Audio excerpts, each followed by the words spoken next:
Guys welcome back to my channel. आज हम करने जा रहे हैं माइक्रोब्स इन ह्यूमन वेलफेयर का 5th पार्ट 10.5 पार्ट जो है microbes as bio control agent. चलिए स्टार्ट करते हैं। तो 10.5 microbes as bio control agents, ये टॉपिक जो है वो इम्पोर्टेंट भी है और थोड़ा इजी भी है। तो आज हम इसे पढ़ते हैं। Bio control refers to the use of biological methods for controlling plant disease and pest. Bio control agents हम यूज़ करते हैं माइक्रोब्स एज अ माइक्रोब्स हम ऐसे बायो कंट्रोल एजेंट हम यूज़ करेंगे इसमें for controlling plant disease and pest. ठीक है, बायो कंट्रोल यहाँ पे क्या मतलब करता है? Bio control refers to the use of biological methods, किसके लिए? For controlling pest disease and plant. Modern society में हम आजकल की सोसाइटी में ये जो प्रॉब्लम्स हैं इसको हम कैसे टैकल करते हैं? By the use of chemicals, जो कि हमारे इंसेक्टिसाइड हैं, पेस्टिसाइड्स हैं। मतलब जो अगर किसी वीड पे, मतलब किसी प्लांट पे अगर कोई डिसीज़ आ जाती है तो हम उसको कैसे सॉल्व अप करते हैं?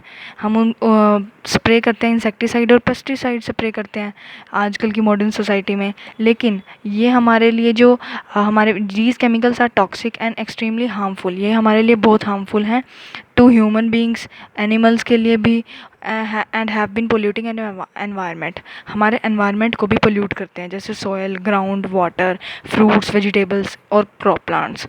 ठीक है, तो इन जो हमारा इंसेक्टिसाइड और पेस्टिसाइड है इनको ना यूज़ करके हम कोई ऐसा मेथड यूज़ कर लें जो मतलब मतलब जो टॉक्सिक ना हो, एक्सट्रीमली हार्मफुल ना हो इन सब के लिए, ह्यूमंस के लिए और एनवायरनमेंट के लिए।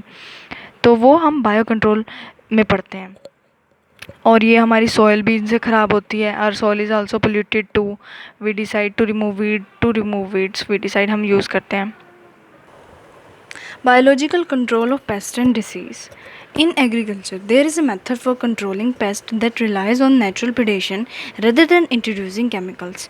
तो हम नेचुरल तरीके से भी ये जो बायोलॉजिकल कंट्रोल है, हम पेस्ट और डिसीज़ के ऊपर नेचुरल तरीके से भी कंट्रोल ला सकते हैं rather than use of chemicals. Chemicals के यूज़ के बजाय हम नेचुरल तरीके से भी इन्हें ठीक कर सकते हैं। पेस्ट रिलेटेड डिसीज़ को हम प्लांट पे ठीक कर सकते हैं। अ की बिलीफ है, माना जाता है ऐसा, ऑफ द ऑर्गेनिक फार्मिंग। ये जो ऑर्गेनिक फार्मिंग है ये अंडरलाइन कर रखा है मैंने, ऑर्गेनिक फार्मिंग याद रखना, is that biodiversity furthers health. मतलब ऑर्गेनिक फार्मिंग से biodiversity is that biodiversity furthers health आती है।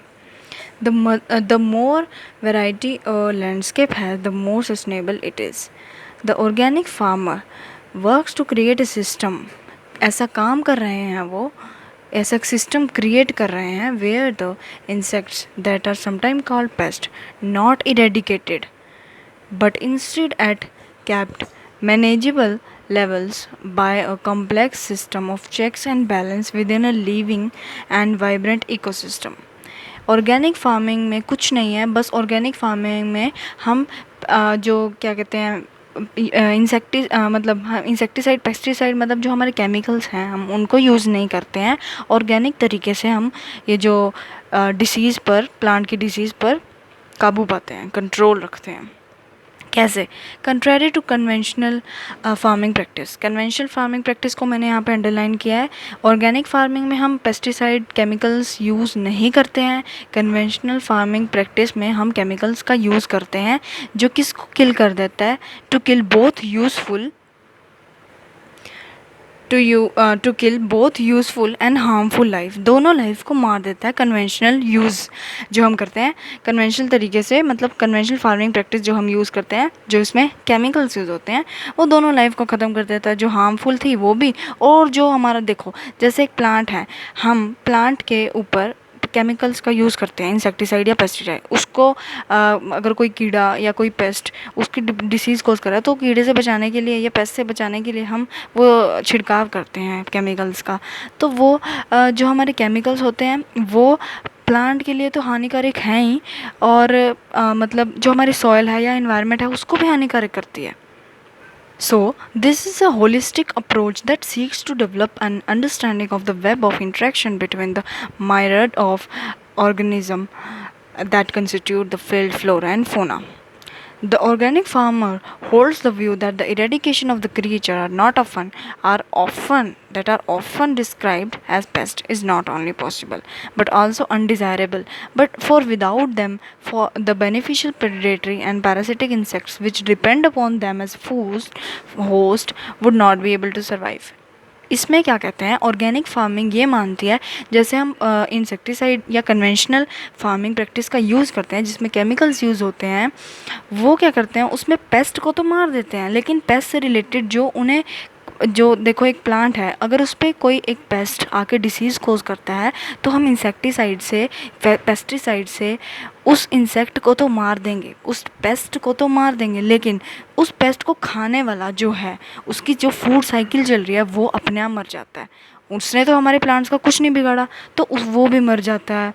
तो ये फूड साइकिल, हमारी फूड चेन ये ख़राब हो सकती है। तो ऑर्गेनिक फार्मिंग में हम ऐसा नहीं करने वाले हैं। Thus, the use of biocontrol measures will greatly reduce our dependence on the toxic chemicals and pesticide.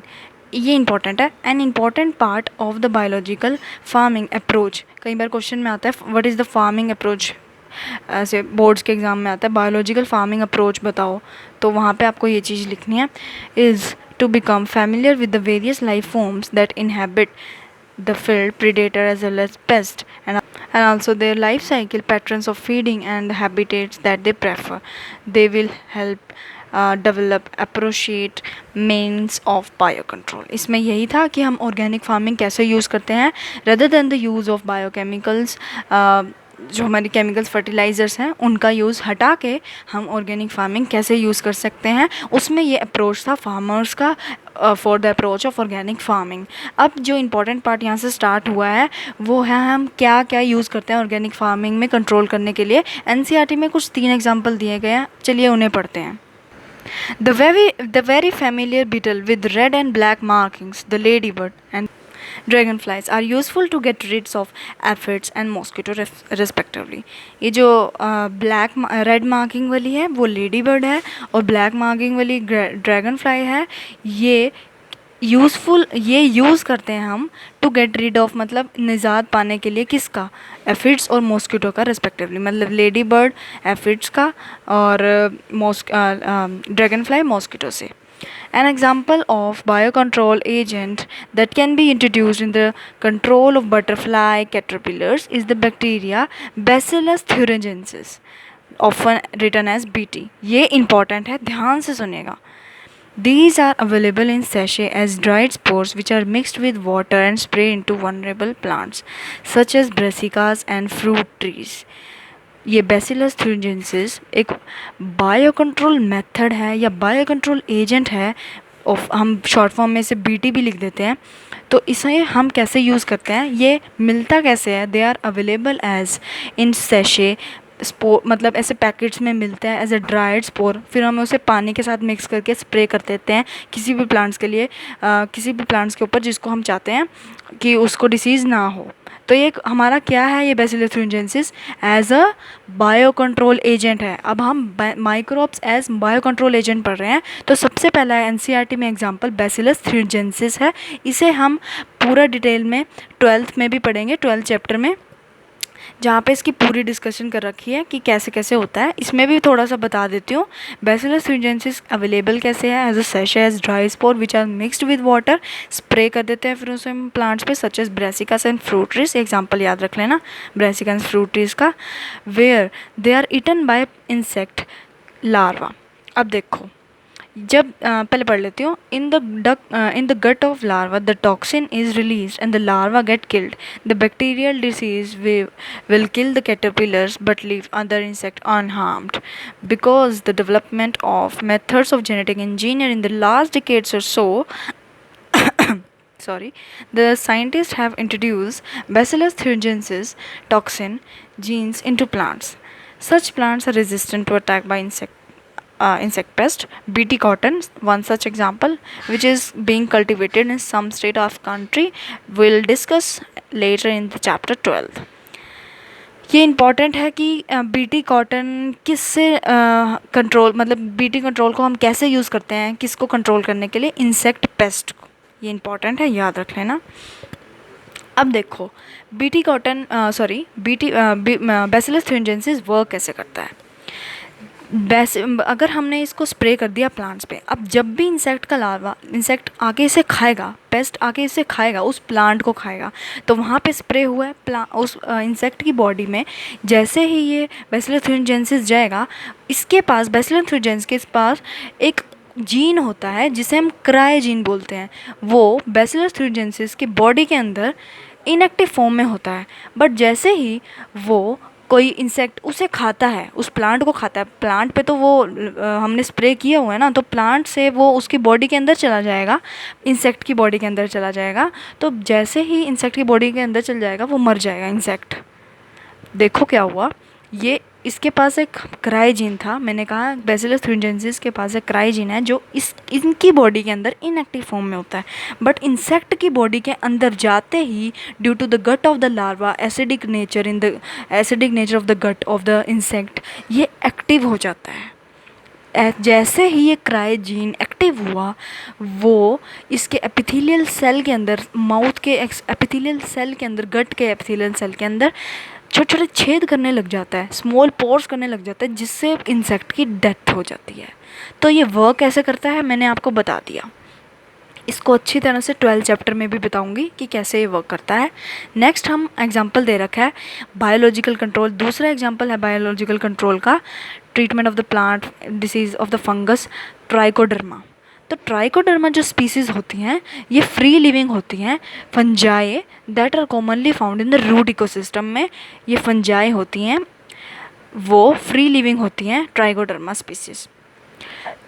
They are effective bio control agent. ये भी इफेक्टिव बायो, ये कौन सा टेक्निक यूज़ करती हैं ट्राइकोडर्मा स्पीसीज।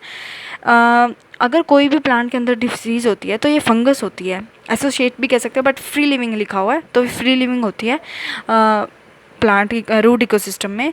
ये आरएनए इंटरफेरेंस के technique use करती है किसी भी डिसीज़ ना होने के लिए, किल करने के लिए किसी भी अदर पेस्ट को।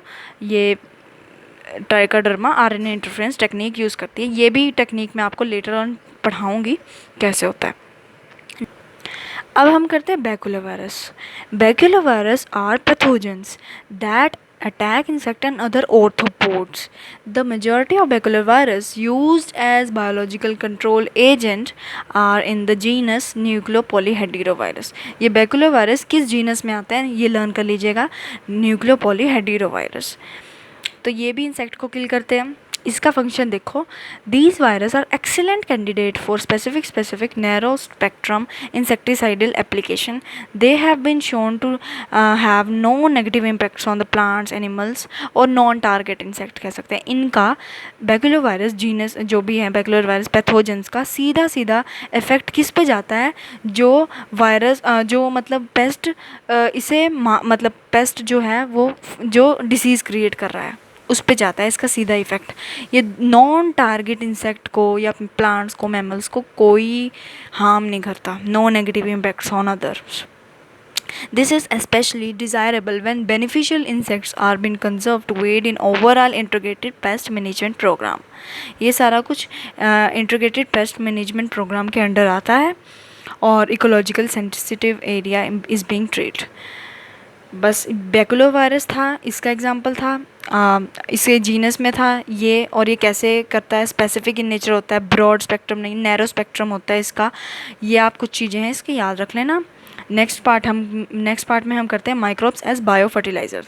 Thank you for watching my video guys. अगर आपको ये एक्सप्लेनेशन अच्छी लगी हो, हेल्पफुल लगी हो, तो प्लीज़ मेरे चैनल को सब्सक्राइब कर देना और लाइक शेयर कमेंट भी कर देना। Thank you.